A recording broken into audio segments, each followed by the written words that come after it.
kita naman yan, oh. Nakapanabasan kami ng mais. Ito yung hunos namin. Mura pa, parang puti pa ang buhok. Ano, wow. Lagkitan oh. Huwag ang kalapit, oh. Bagong tabas talaga yung hunos namin. Ayan. Makapanabasan kami ng mais. Wow, ayan, ganyan pagtatalop niya natin, ha. Baka hindi ka marunong magtalop.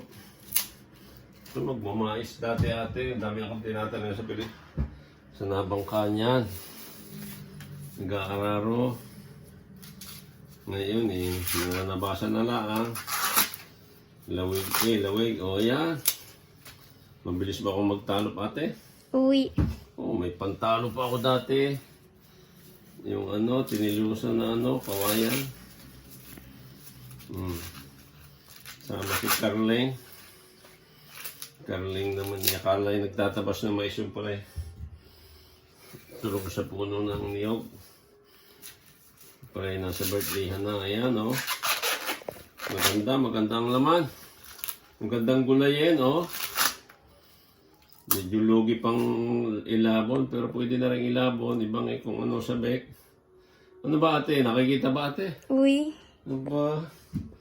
Oh, marami na. Ibabangay. Ilalabon. Yung iba gugulayin.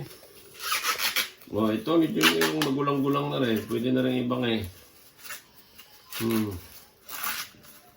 Yan, atras ng kaunti ate. Pakita mo ako. Atras ng kaunti daw. Ito, pambangay. Ang daming mais ni Bro Sammy. Sige na. Ilan na minuto ate? 1 minute 57. Sige na. Bye-bye.